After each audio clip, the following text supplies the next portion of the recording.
Hoy hemos leído en la primera lectura el capítulo 15 del libro de los Hechos de los Apóstoles. Y allí se nos cuenta algo precioso, encantador, que hubiera sido una delicia poderlo ver, al menos como una película ahora en la televisión. Y es que se reunieron los apóstoles en Jerusalén. Los apóstoles, después de un tiempo en que se movieron más bien por Galilea, por Judea, por Samaria, después ya se extendieron algo más alrededor. Pero no por todo el mundo muy lejos. Y sabemos que eso es así porque hubo este primer concilio. El primer concilio de la Iglesia. La primera vez en que se reunían todos los apóstoles después de salir a predicar. Después de este concilio ya sí que se extenderían por todas partes, pero con muy buen sentido. Ellos debieron pensar, durante un tiempo estemos en comunicación, durante un tiempo no nos alejemos, porque así podemos hablar las cosas, podemos discutirlas, podemos reunirnos. Y entonces, en el primer concilio se presentó una cuestión muy importante, importantísima. Los gentiles que se habían convertido, los gentiles eran todos los que no eran los judíos, goyim en hebreo. Estos eran todos los que no fueran hebreos. Los goyim tenían que cumplir la ley. Cuando decían la ley se referían a las prescripciones de la Torá. O bastaba solo conseguir las enseñanzas de Jesús. Los judíos que habían vivido toda la vida bajo la Torá, que habían recibido la ley de Dios, que veneraban los mismos textos sagrados, besándolos, colocándolos en un lugar de honor. La mayoría decía, ¿cómo no? ¿Cómo no? Esto es ley de Dios. Dios ha dicho, haced esto. ¿Cómo no? Claro, si se hubiera seguido eso, pues hubieran tenido todos los gentiles, primero que circuncidarse y segundo que cumplir todas las leyes alimenticias y después todas las demás leyes, lo que no se podía hacer un día del Señor. Había infinidad de cosas que no se podían hacer y después muchas otras leyes acerca de muchos aspectos. Claro, este tema era muy, muy delicado para ellos, porque era la ley de Dios, era la palabra de Dios. ¿Cómo podemos nosotros decir a la gente, no hace falta, cuando Dios ha dicho, haced esto? Sin embargo, ellos hablaron, ellos oraron, y después de pensarlo mucho, dijeron, no, la antigua ley no tienen ellos obligación de cumplirla. Que los judíos que se han convertido quieren seguir sin comer esas cosas, quieren seguir circuncidándose, quieren mantener el descanso sabático, quieren mantener todas las prescripciones respecto a la lepra. Muy bien, pero no les pidamos eso a todos los demás. Aquí lo que hay es un pequeño resumen, pero imaginaos la escena. No había ninguna iglesia todavía. En una casa grande, en un salón, los 11 apóstoles, a uno de los 2 Santiagos, Herodes ya lo había matado. Podéis imaginaros al lado, mezclados, sentados en el suelo, en esteras, a los presbíteros de la ciudad de Jerusalén, pues a lo mejor 10, y los 7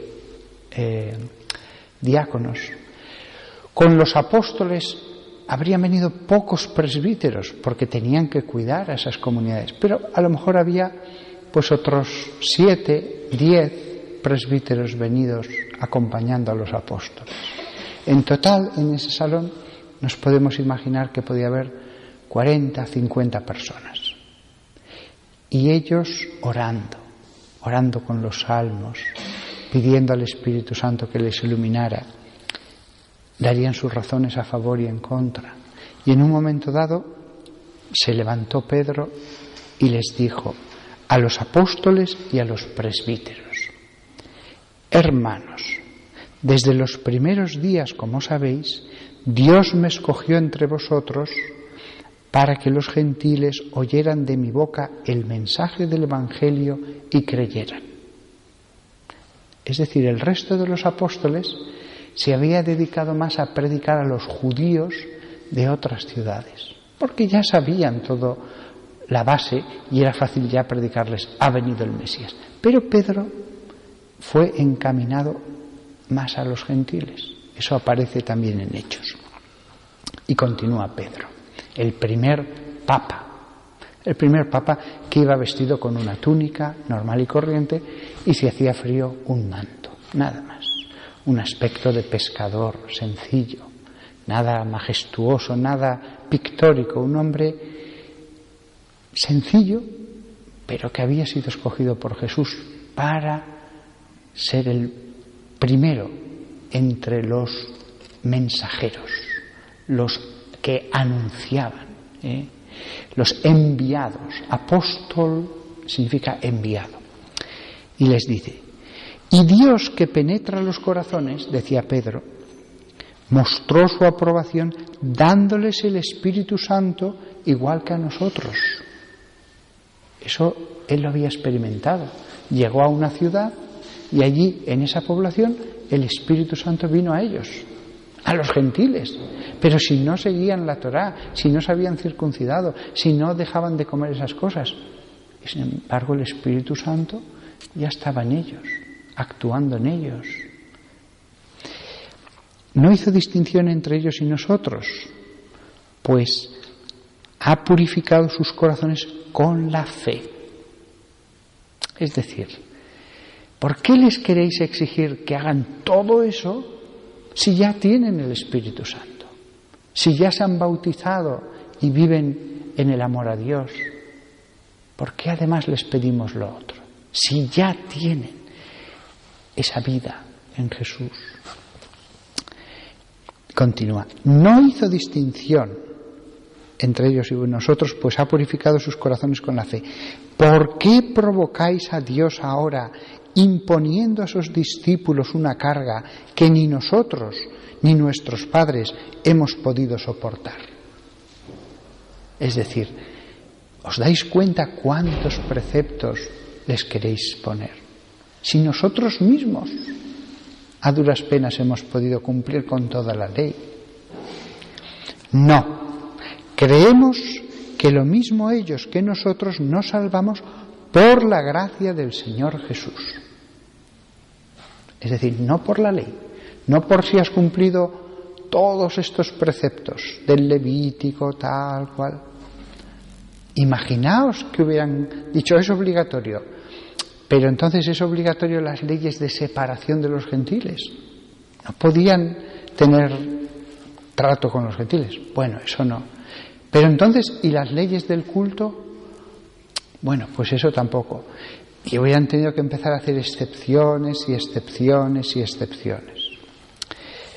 Por eso dice: una carga que ni nosotros ni nuestros padres hemos podido soportar. Nos salvamos por la gracia del Señor Jesús. Y entonces intervinieron Bernabé y Pablo y les contaron los signos y prodigios que Dios había hecho por medios de ellos entre los gentiles. O sea, ellos no están cumpliendo todo eso y Dios está feliz con ellos. Si Dios hubiera manifestado su disconformidad, si Dios hubiera dicho: no puedo obrar en ellos milagros, signos, profecía, don de lenguas, porque todavía están incompletos. Pero no es así. Entonces Santiago, cuando terminaron de hablar, dice el texto, se levantó y dijo: escuchadme, hermanos. Simón ha contado la primera intervención de Dios para escogerse un pueblo entre los gentiles. Esto responde a lo que dijeron los profetas. Y entonces dice una profecía del Antiguo Testamento diciendo: sí, a ellos yo los voy a hacer mi pueblo, llevarán mi nombre, los gentiles. Es decir, no se van a salvar por introducirse en el pueblo de Israel, sino que la gracia viene a los gentiles, directamente. Y entonces, Santiago, que era el obispo de Jerusalén, por eso tiene tanta importancia en este concilio, concluye: por eso, a mi parecer, no hay que molestar a los gentiles que se convierten a Dios. Basta escribirles que no se contaminen con la idolatría. Lógico, que no adoren a falsos dioses. Ni con la fornicación, que sean puros, que no lleven una vida de impureza sexual. Y añade: y que no coman sangre ni animales estrangulados. ¿Por qué? Porque durante muchas generaciones en la sinagoga de cada ciudad han leído a Moisés todos los sábados y lo han explicado. Es decir, no van a seguir toda la ley, pero al menos vamos a continuar con esto, porque si no van a escandalizarse mucho los judíos, viendo que toman sangre y esto otro, los animales estrangulados. Entonces, esta es la conclusión a la que llegan. Venga, no tienen que seguir la ley, pero que de momento no coman esto. Este es el primer concilio, decidieron esto. Después hubo más concilios, y lo mismo que en este momento se decidió eso, después ya se quitó incluso este resto. Incluso dijeron: bueno, ya no es obligatorio el no comer sangre y no comer animales estrangulados. ¿Por qué? Porque lo que habían hecho con la autoridad recibida de Jesús, la autoridad de los apóstoles, podían de nuevo, con la autoridad de los apóstoles, atar algo. Desatar y atar. Desataron el que no había que seguir todo el resto de la ley, circuncisión, etcétera, etcétera. Ataron el que dijeron: bueno, de momento que sigan así. En concilios posteriores atarían el que el clero tenía que ser célibe. Atarían el que los domingos había que ir a misa. Atarían el que hay que pasar 1 hora de ayuno eucarístico antes de comulgar. Y seguirían atando cosas y más cosas hasta ahora y desatando. Esto tiene una grandísima enseñanza. Cuando a veces los cristianos sencillos, sin saber mucha teología, le dicen a la Iglesia: no puedes hacer esto, porque la Biblia dice tal cosa. No, nosotros somos los que interpretamos la Biblia, los sucesores de los apóstoles. Es que la Biblia dice esto. Bueno, también la Biblia decía claramente: no hay que circuncidarse, y nosotros hemos decidido desatar eso. Esto tiene implicaciones muy claras para nuestra época. Sabéis que hay ahora elementos de debate en la teología, de la moral. Unos dicen unas cosas, otros dicen otras. ¿Qué haremos nosotros? Si no os hacéis como niños, no entraréis en el reino de los cielos. Lo que nos diga nuestra madre. Lo que nos diga nuestra madre. Y ya está. Por eso cuando un laico dice: pero es que la Biblia dice esto. Sí, pero la Biblia también dice: lo que ataréis en la tierra quedará atado en el cielo. Con lo cual, aquí hay que obedecer a la Biblia, que en caso de duda dice: seguid a los pastores. Es un poco como con la regla y el convento que tenemos aquí en esta iglesia. La religiosa no promete obediencia a la regla, no. Ni aquí, ni en los benedictinos, ni en los jesuitas, ni en ningún lado. Promete obediencia a los superiores de acuerdo a una regla. Pero es el superior el que determina en cada momento lo que se ha de hacer. Ningún religioso puede apelar a que no le va a obedecer porque la regla dice una cosa. Ninguno. Porque la obediencia es al superior. Lo mismo pasa en la Iglesia. Seguimos la palabra de Dios, pero los intérpretes son los sucesores de los apóstoles.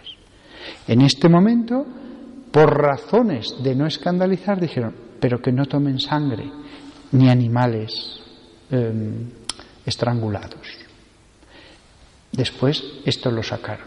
Pero ya no sale. ¿Por qué? Porque aquí acaba la palabra de Dios y empieza el magisterio de la Iglesia.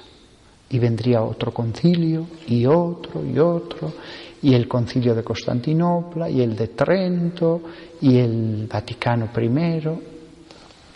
Fijaos cómo Dios quiso que el primer concilio estuviera en la palabra de Dios, en el Nuevo Testamento, para que nadie invocara la palabra de Dios para no obedecer a los pastores. Quiso que el primer concilio estuviera en la palabra de Dios, desatando cosas de la palabra de Dios. Fijaos qué magnífico orden el de nuestro Señor, qué sapiencia a la hora de ordenar las cosas. Y de aquí sacamos otra conclusión. Debemos vivir el cristianismo según el espíritu del Evangelio. No según un espíritu farisaico, no según un espíritu estrecho, no según un espíritu de condenación, un espíritu de obligación, de ley, sino de gracia.